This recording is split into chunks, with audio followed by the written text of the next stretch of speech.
There are moments in life when a single action reveals everything about a person, who they are, how they treat others, and what they think they can get away with. And on this particular morning, inside a cozy cafe filled with the smell of fresh pastries and warm espresso, one man was about to expose his character in the worst possible way. A wealthy businessman, polished shoes, gold watch, expensive suit, burst through the cafe doors like he owned the place. His voice was loud, sharp, and annoyed, as if the entire world was beneath him. People glanced up from their tables, startled, but he didn't care. To him, kindness was optional, and manners were for people with less money. He marched straight to the counter, barking orders, snapping his fingers, and complaining about the slow service, even though the barista was doing her best. Everyone in line watched, uncomfortable, but no one dared to say anything. That's the power of arrogance. It pushes people back. Moments later, coffee in hand, he turned around too quickly and bumped into someone standing behind him. Instead of apologizing, instead of checking if anyone was hurt, the rich man's face twisted with rage. "You ruined my morning," he shouted, even though he was the one who bumped into the stranger. And then, without a second thought, he threw the entire cup of hot coffee onto the man's shirt. The cafe gasped. Chairs scraped. A woman near the window covered her mouth. A child clutched his mother's arm. No one could believe what they had just seen. Hot coffee dripped down the man's chest. His shirt was soaked. Yet he didn't move, didn't shout, didn't even flinch. He simply lifted his eyes and looked at the rich man, calmly, silently, almost too peacefully. And in that stillness, the entire cafe sensed something strange, something dangerous. Because the man standing there, wiping the burning coffee from his shirt without a single hint of anger, wasn't just anyone. He was Jason Statham, the world-famous action star, the man known for his deadly calm, the man no one in their right mind should provoke. But the rich man had no idea. Not yet. But he was about to learn, very painfully, that he had just picked a fight with the last person on earth he should ever have disrespected. The moment the hot coffee hit Jason Statham's shirt, the entire cafe froze. Steam rose from the fabric. A dark stain spread across his chest. But in the middle of all that chaos, Jason didn't raise his voice. He didn't clench his fists. He didn't even step forward. He simply stood there, breathing slowly, wiping his shirt with a napkin like the incident barely mattered. But it mattered to everyone else.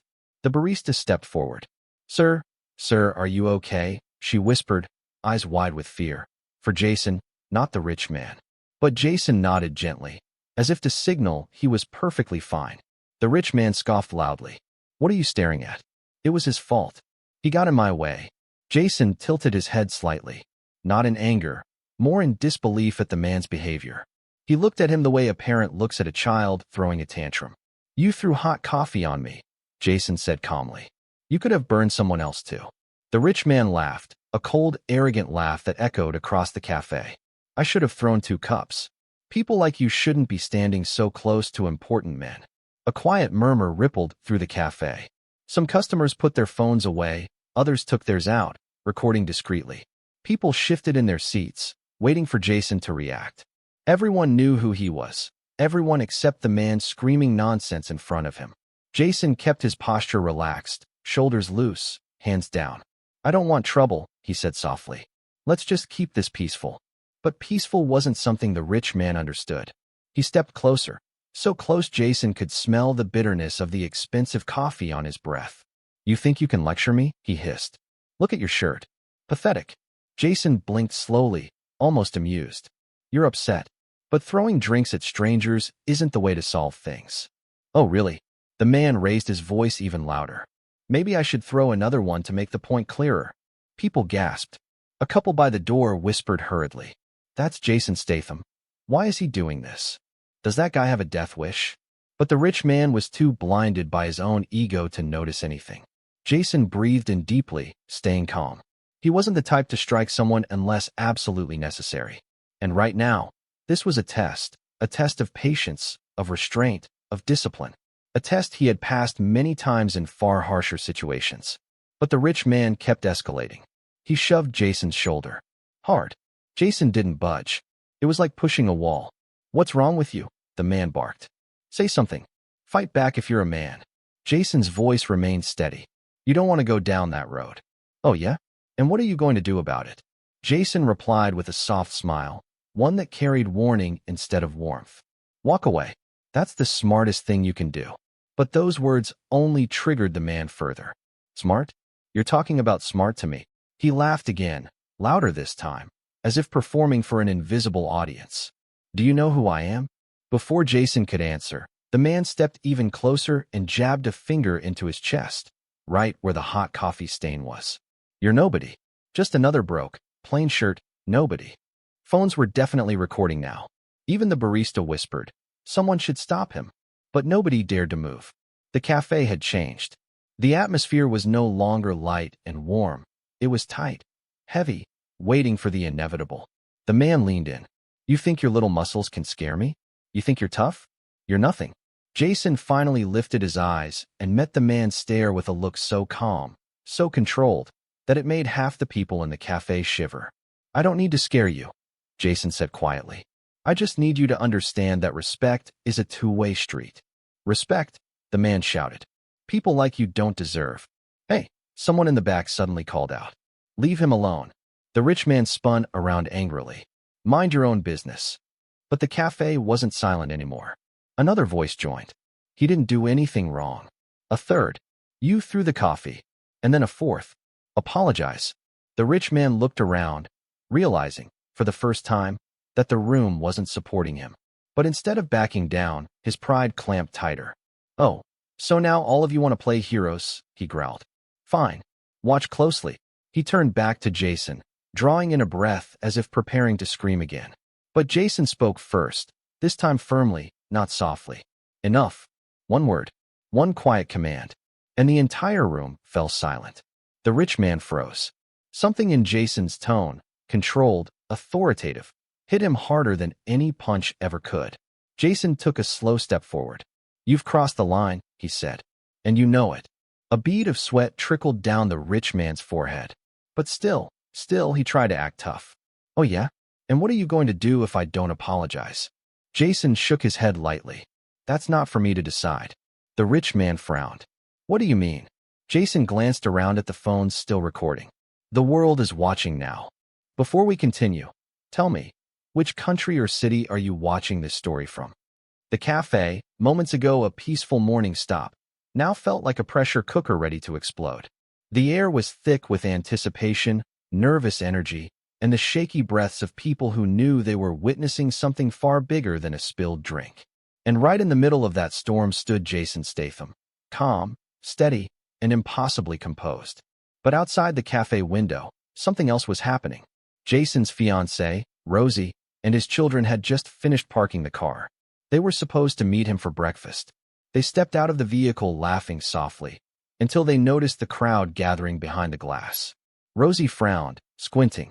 Why is everyone standing? Is something happening inside? Jason's youngest tugged on her sleeve. Is Daddy in there? Yes, love, he should be. But as Rosie moved closer, she saw the tension on the customers' faces, the way people were frozen, holding their breath, and then she finally saw him. Jason, standing chest to chest with a furious stranger. Coffee splashed across his shirt. Phones pointed toward him. Rosie's smile vanished instantly. She hurried inside, heart racing. Jason noticed her immediately. His eyes softened for half a second, the only break in his otherwise granite-steady expression. Rosie whispered urgently. Jason, what happened? Why is your shirt? Did he do that? Jason gently raised his hand, signaling her to stay calm and stay back.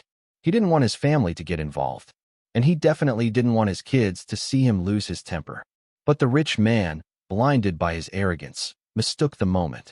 Oh, who's this? He sneered. Your little rescue team? Don't worry, sweetheart. Your man is safe. He doesn't have the guts to fight. Rosie's face stiffened in disbelief, but Jason remained perfectly still. Let it go, he said softly, directing the words at the man again. You've done enough. But the man was spiraling deeper into his ego. No, I'm not finished talking, the man said, lifting his chin. You think you're some kind of hero? You think all these people matter? I could buy this whole cafe in a minute. The crowd groaned. Someone muttered, this guy is unbelievable. Another whispered, bro, just apologize before your life gets ruined. But the man wasn't listening. He strutted in front of Jason like a rooster in a barnyard, puffing out his chest, trying desperately to reclaim control. He pointed at Jason's chest again, the same coffee-stained spot he jabbed earlier. "Look at you. You're dirty, clumsy, weak." Jason's jaw tightened just a fraction, so small that only someone who really knew him, like Rosie, would notice. Rosie stepped forward. "Jason, please. Just come with us. It's not worth it." But the man quickly inserted himself between them. "Oh no, no leaving. Not until he learns a lesson." Jason's voice dropped into that low, dangerous stillness, the kind that vibrates in the air just before a storm hits. "The only lesson here," Jason said, "is the one you're teaching about yourself. That silence again, the kind that presses against your ears." The rich man forced a smirk, though a small tremor betrayed him. "Oh, big talk. You think you're intimidating me? You think you can scare me in front of your girl and your kids? Prove it. Do something." Jason exhaled, slow and controlled, looking around the cafe, not at the man, but at the people watching. Ordinary people. Parents. Teenagers. Workers. Strangers who came for breakfast and instead ended up stuck in a moral war between patience and provocation. He didn't want to set the wrong example. He didn't want violence. But he also wasn't going to let a bully dictate the moment. "Walk away," Jason said again, this time with a deeper tone, less a suggestion and more a final warning. But the man, shaking from a mix of anger and denial, took that as a challenge. "You want me to walk away? Why don't you make me?" That was it. The crowd flinched. Rosie closed her eyes for a split second, knowing the man had crossed the last invisible line. Jason stepped forward, not aggressively, but with the unmistakable presence of someone who had decided patience was no longer an option. He didn't lift his hands. He didn't raise his voice. He simply stood taller, letting the full weight of who he was settle into the room. The rich man stumbled back a step without Jason even touching him. The customers murmured. He finally realized. "That's Jason Statham, bro. He's done. Man just ended his own career." The man attempted one last push, grabbing Jason's sleeve. Bad move.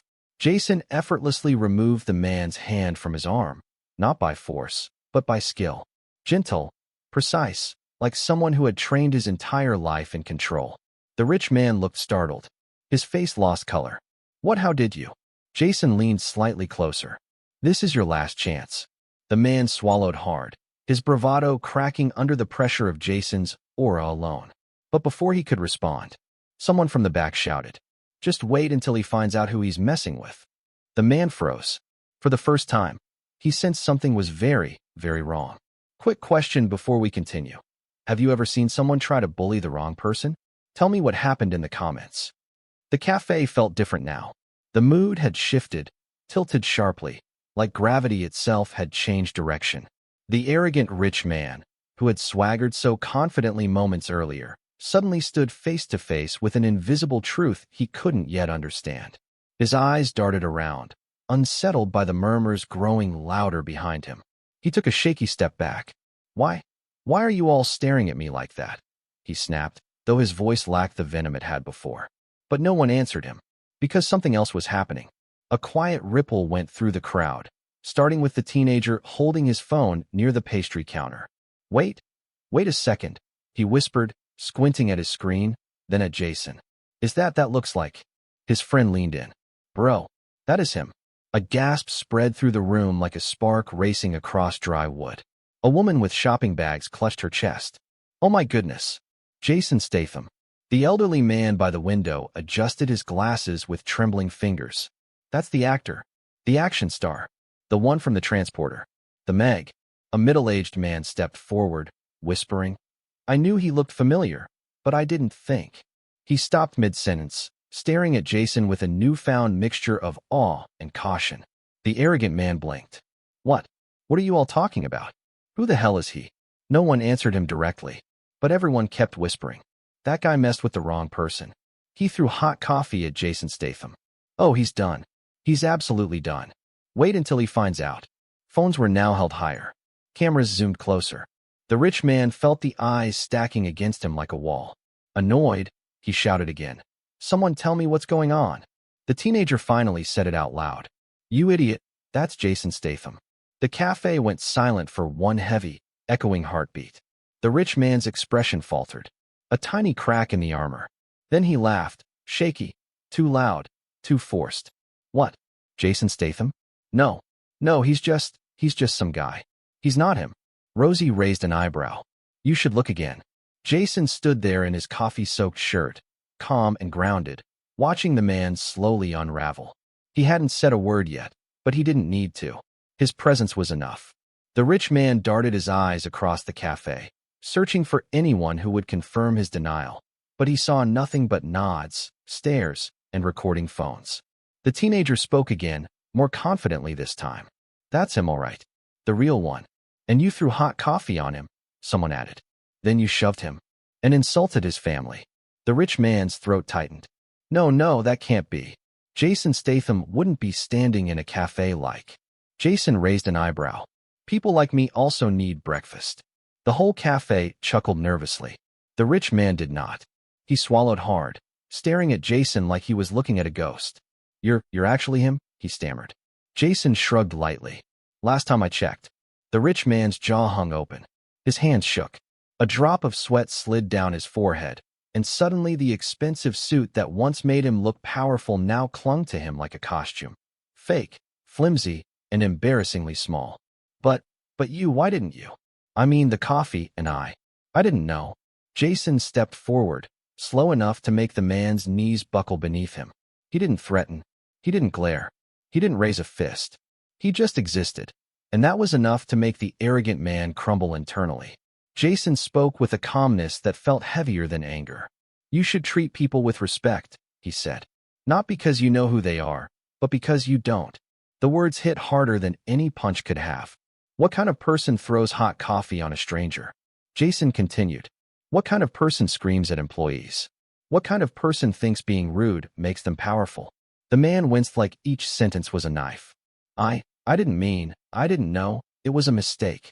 Jason held up a hand, silencing him effortlessly. This isn't about me. This is about you. Your choices. Your character. The cafe hummed with approval.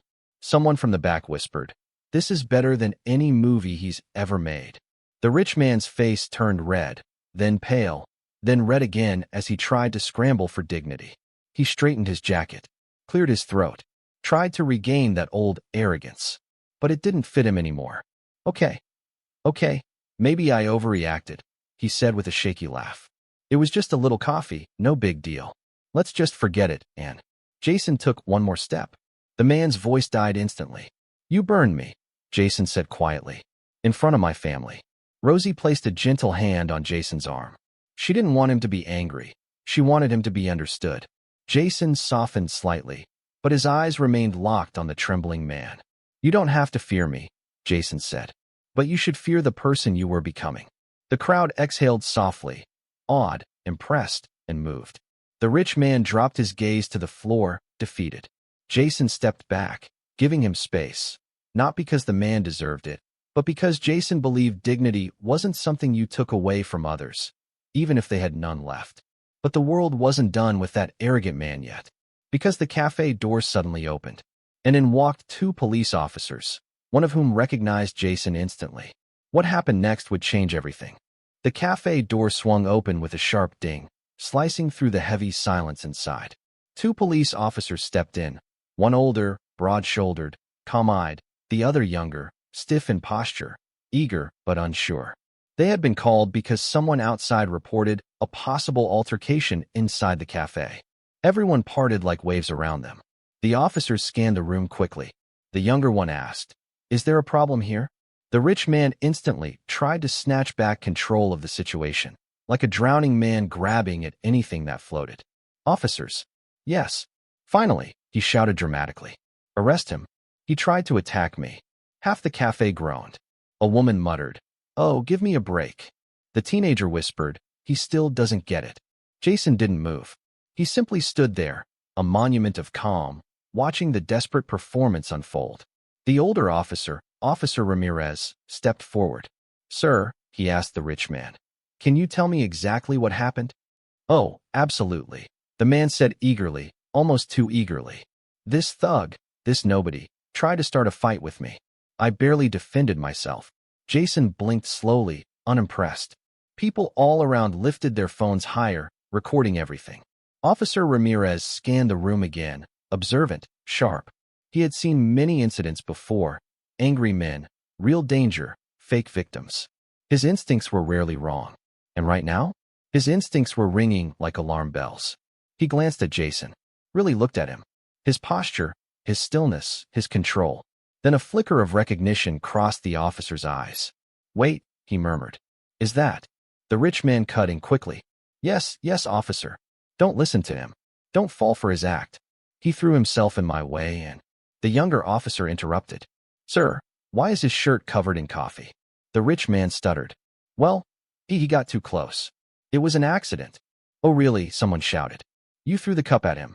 You screamed at everyone. You shoved him. You almost burned that lady behind him too." Every voice in the cafe turned into a witness. Officer Ramirez raised a hand, silencing the chaos. "Enough," he said firmly. "I want to hear from this man." He pointed to Jason. "Sir, what happened?" Jason didn't grandstand. He didn't accuse. He didn't embellish. He simply told the truth. "He threw hot coffee on me," Jason said quietly. "Intentionally. Then he shoved me. Then he threatened me."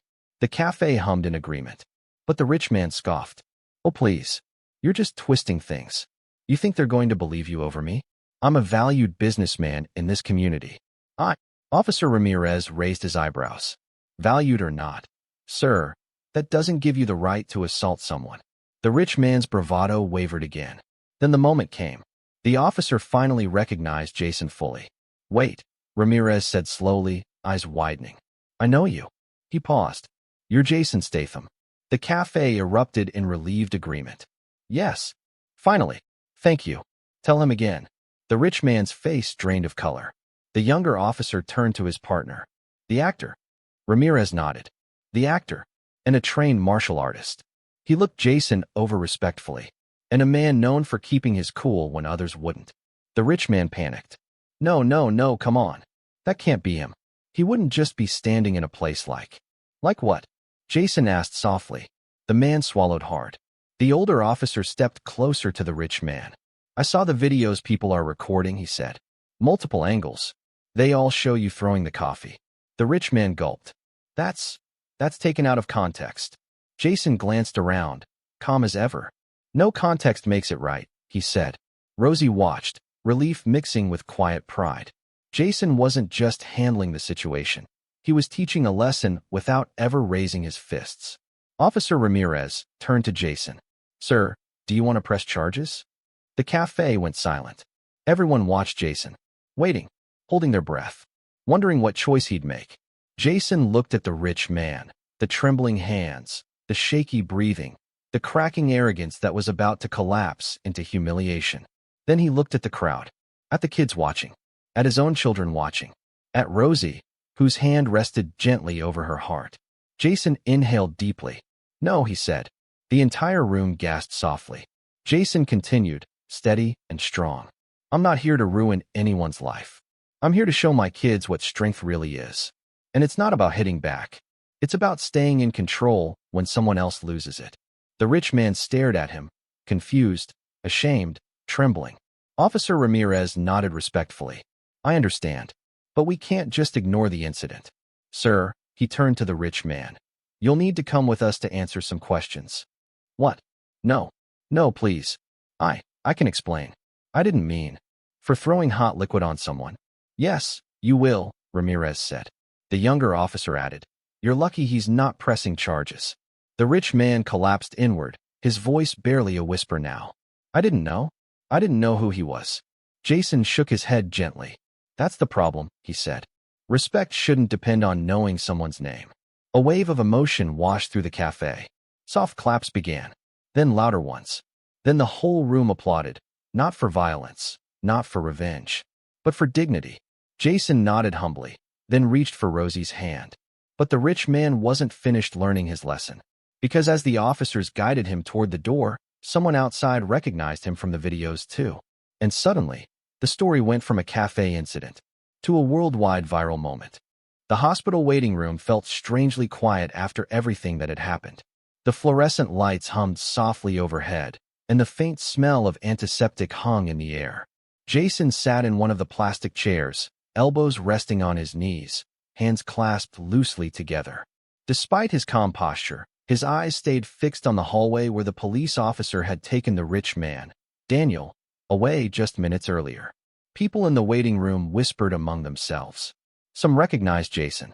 Others just sensed something unusual had unfolded and couldn't stop glancing in his direction. Jason didn't mind. He had been in far too many public situations to care about murmurs. He leaned back slightly, exhaling. "What a day," he muttered under his breath. A moment later, the young cashier, Lily, walked out from the emergency room doors.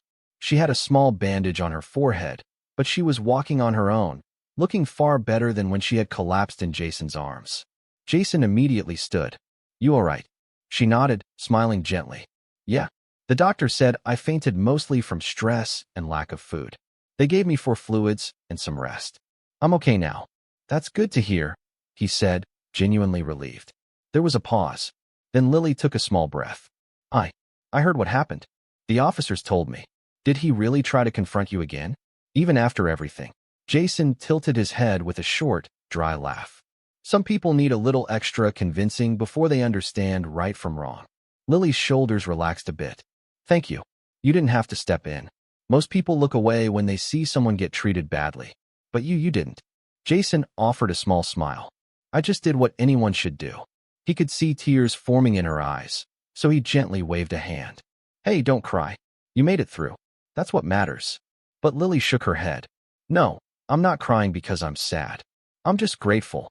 Before Jason could answer, the door behind her opened again, and the doctor approached them. "Miss, you're free to go home now. But please rest for the next day or 2.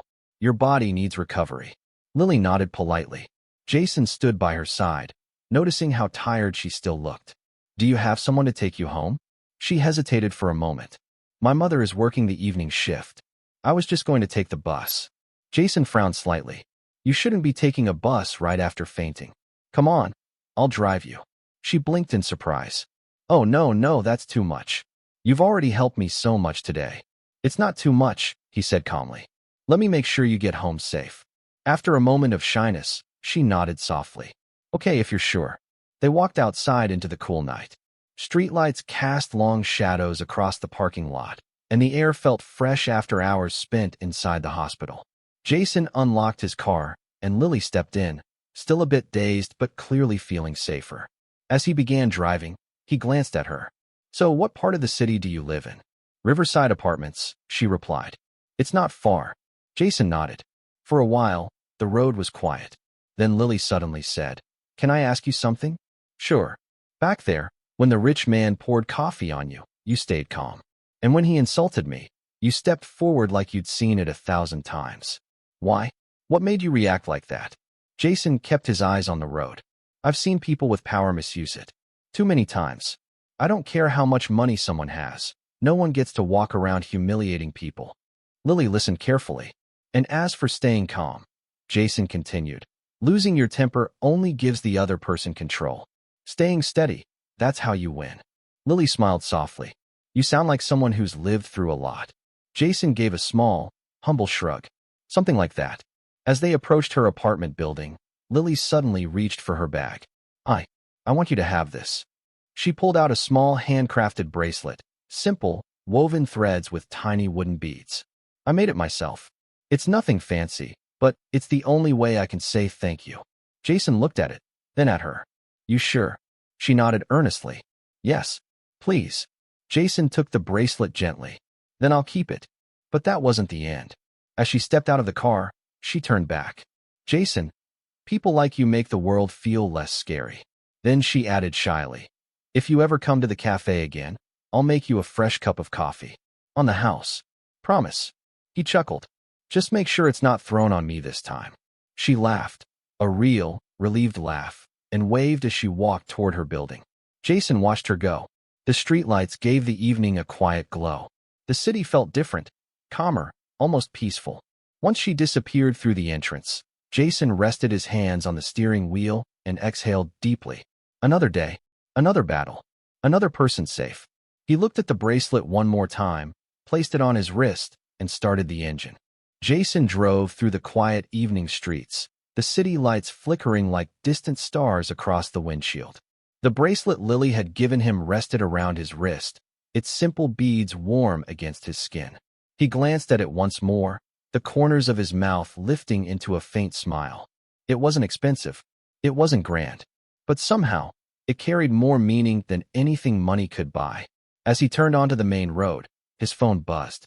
An unknown number flashed across the screen. Jason hesitated before answering. Hello. A familiar, strained voice came through. Mr. Statham. Jason immediately recognized it, trembling, embarrassed, and desperate. It was Daniel. What do you want? Jason's tone was calm, but not gentle. On the other end, there was a shaky breath. I made a mistake today. A big one. The officers, they released me, but my father, he swallowed hard. He saw everything. The video. The way I acted. And now he's threatening to cut me off. He says I'm a disgrace. Jason stayed silent, waiting. I'm not calling to get sympathy, Daniel continued. I'm calling because I want to apologize. His voice cracked, the weight of humiliation finally settling on him. Not just for the coffee, not just for the insults, but for how I treated people like they were nothing. Jason parked the car at a quiet overlook above the city. So say it, he said.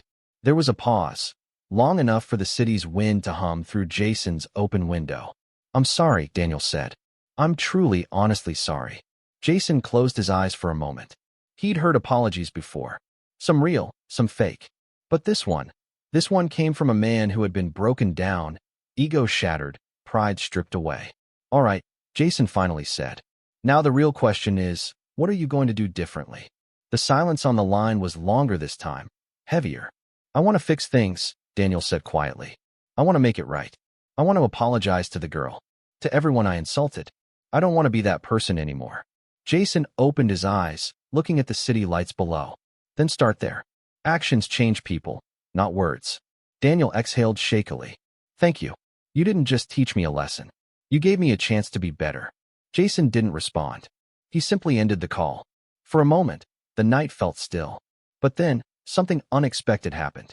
His phone buzzed again, this time with a message from the cafe owner, where everything began. A short text, almost hesitant.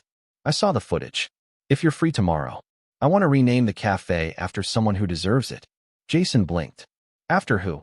A second message appeared. After you. Jason stared at those words, stunned into silence. He imagined the cafe's sign, Statham's Corner. He imagined Lily serving customers with confidence. He imagined a place where people felt respected because one act of courage had changed everything. But after a long moment, Jason typed back. Name it after the girl. She's the real fighter. He put his phone down, letting the quiet night close in around him. The wind blew softly, brushing against the bracelet on his wrist. He looked at it again, simple, humble, honest. A reminder of why he fought. A reminder of the people who still needed protecting. A reminder that strength wasn't in fists. It was in choices. In courage. In kindness. He turned the key, the engine starting with a deep, steady rumble. As he drove down the hill, city lights reflecting off the hood, one thought echoed in his mind. Clear, powerful, unshakable. The world doesn't need more heroes. It just needs more people who refuse to walk away. And with that, Jason disappeared into the night. Quiet, steady, unstoppable.